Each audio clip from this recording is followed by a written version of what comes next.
তো এক দাদা বললেন, দেখ দেখ দেখ দেখ ঠাকুরের পাটা কি সুন্দর লাল, শ্রীকৃষ্ণের পায়ের মতো একেবারে। ঠাকুর তো আমাদের শ্রীকৃষ্ণই। এই কথা শুনে সবাই ঠাকুরের পা দেখতে লাগলেন। তিনি এই কথাটা শুনে একটু মনের ভেতরে কেমন হয়ে উঠলো যে একটা মানুষকে শ্রীকৃষ্ণের সঙ্গে তুলনা করছে। তো মানে ঠাকুরের কোনো একটা ভালো বললে তার বেশি ভালো লাগতো না, ঠাকুরকে তিনি পছন্দ করতেন না। তারপরে ভগবান বলছেন, তারপরে শ্রীকৃষ্ণর উপমা দিয়ে বলছেন যে ঠিক শ্রীকৃষ্ণর পায়ের মতো। তো অসহ্যের পরেও তিনি সহ্য করে আছেন। তারপরে ওইখান থেকে অন্য গাড়িতে তিনি কলকাতায় ফিরছেন। এমন সময় কলকাতার যে ট্রেনে উনি বসেছিলেন সেই ট্রেনে এরকম সবসময় লুটমার হতে থাকে বলে পুলিশের সেই দিন ছাপা ছিল। তো যে বগিতে উনি ছিলেন ওনাদের পার্ষদরা আরো 6 জন ছিল। সেই বগিতেই ছাপা মেরে 4 জনকে ধরে ফেললো।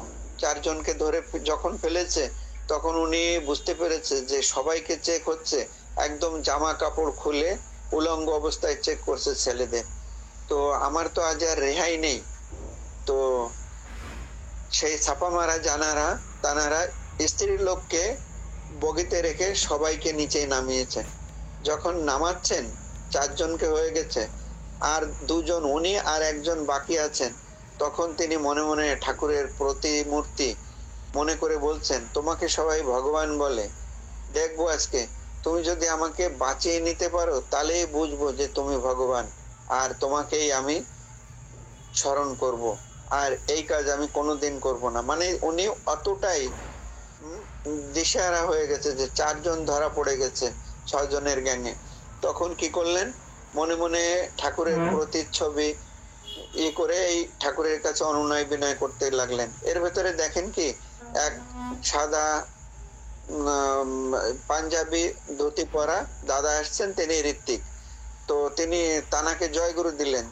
দিলেই তিনি বললেন, আরে তোমাকে তো দেওঘরে দেখেছি, দেওঘরে দেখেছি, তুমি তো দেওঘরে থাকো, তো তুমি এখানে কি করছো?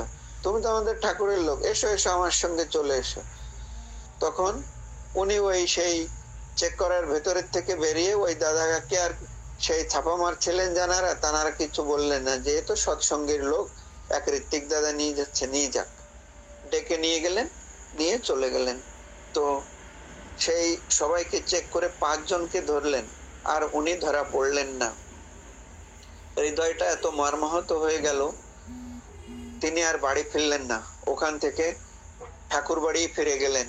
গিয়ে ঠাকুরকে প্রণাম করে কেঁদে কেঁদে বললেন, তুমি পরম দয়াল, মনের আকাঙ্ক্ষা তুমি এমন ভাবে পূর্ণ করো যে আমরা বুঝতে পারিনি।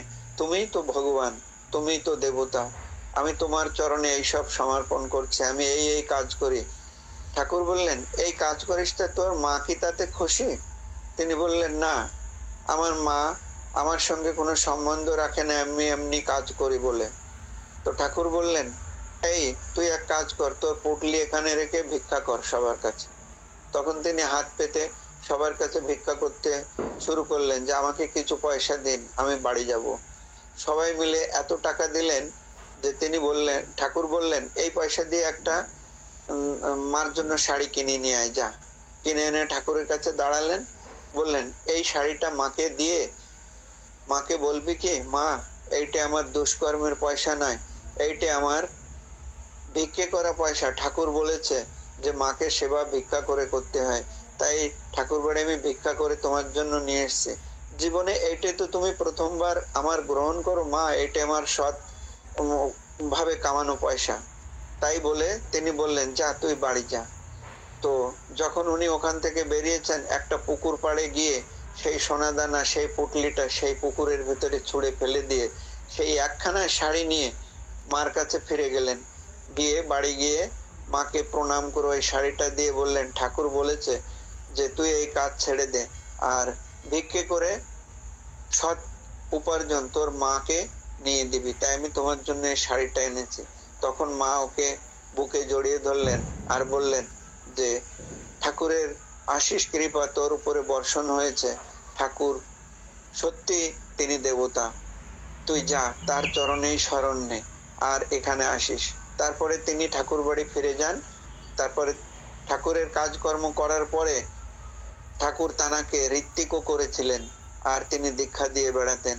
তো এমনি ভাবে সংস্কার ঠাকুর কার ভেতরে কিভাবে দিয়েছেন, তিনি আমাদের মঙ্গল কিভাবে চান, আমরা যদি তানার সঙ্গে যুক্ত না থাকি তাহলে আমরা কোনোদিন তানার আকাঙ্ক্ষিত মঙ্গল আমাদের জীবনে ধারণ করতে পারবো না।